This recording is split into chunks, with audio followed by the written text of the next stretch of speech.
है चुनाव जीतने का वो ये है कि फ्री बिजली, फ्री पानी। You are somebody who understands numbers. आप इंडियन रेवेन्यू सर्विस में रहे हैं, नंबर्स आपको पता है, टैक्स कलेक्शन कैसे होती है, टैक्स की रिक्वायरमेंट किन चीज़ों के लिए होती है। क्या ये फ्री के जो पॉपुलिस्ट बांटने की इलेक्शंस के दौरान जो ये एक आदत सी पॉलिटिकल पार्टीज में बन गई है, क्या ये लॉन्ग टर्म सस्टेनेबल है? क्या ये गुड पॉलिटिक्स है? बहुत अच्छी पॉलिटिक्स है, सबको करनी चाहिए। मैं आपको बताता हूँ क्यों। इसकी इकोनॉमिक्स भी समझाता हूँ आपको और इसकी पॉलिटिक्स भी समझाता हूँ आपको। सबसे पहली बेसिक बात, इन सारे मंत्रियों को और इन सारे एमएलएज को बिजली फ्री मिलती है। इनको जब बिजली फ्री मिलती है तो उसको फ्री भी नहीं बोलते, और जब जनता को, इनको 4-4 हजार यूनिट बिजली फ्री मिलती है महीने की, और मैं जनता को 200 यूनिट फ्री बिजली देता हूं तो इनको सबको तकलीफ होती है। क्यों? अगर इन मंत्रियों को जो फैसिलिटी मिलती है मैं अपनी जनता को देना चाहता हूं तो इनको क्यों तकलीफ होती है? इन सारे मंत्रियों को और एमएलएज और एमपीज का सारा इलाज का खर्चा फ्री है। कोई बीमार हो जाए इनके घर का सारा फ्री है। तो अगर मैंने अपने दिल्ली के लोगों का इलाज फ्री कर दिया तो इनको क्यों तकलीफ होती है? जो जो चीजें इन मंत्रियों को और इन संतरियों को मिलती है मैं अपने लोगों को देना चाहता हूं, नंबर 1।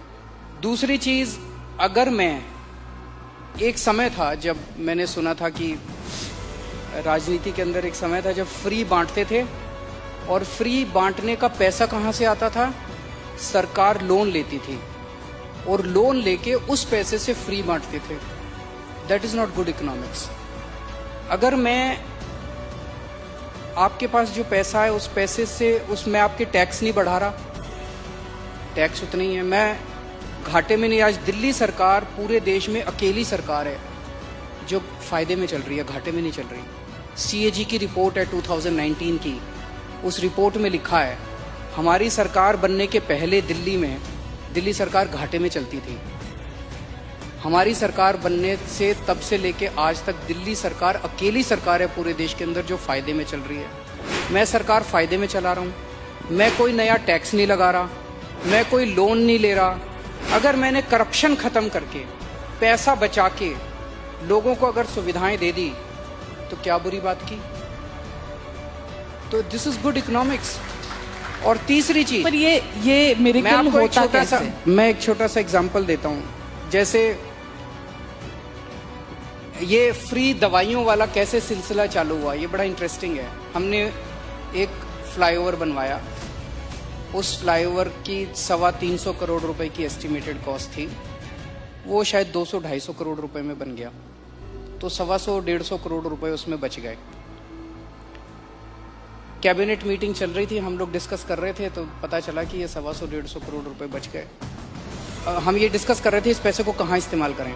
तो मैंने कहा अगर हम सबका इलाज फ्री करना चाहें तो कितना खर्चा आएगा?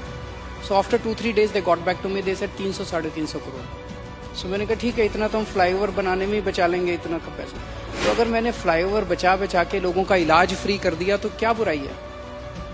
मैंने सुना था कि एक मुख्यमंत्री हैं शायद गुजरात के, उन्होंने अपने लिए एक जहाज खरीदा 190 करोड़ रुपए का। मैंने लिए अपने जहाज नहीं खरीदा, मैंने दिल्ली की सारी अपनी माँ बहनों का डीटीसी बसों में किराया मुफ्त कर दिया, 150 करोड़ का खर्चा आया। बताओ क्या बुराई है?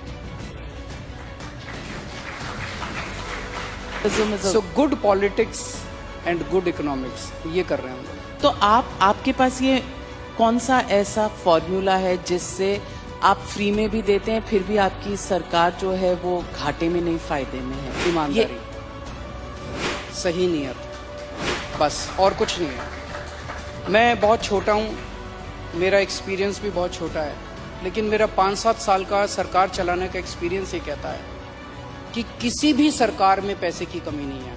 मैं ब्लैंकेट स्टेटमेंट दे रहा हूँ, किसी भी राज्य सरकार में और किसी भी केंद्र सरकार में पैसे की कमी नहीं है, नीयत की कमी है।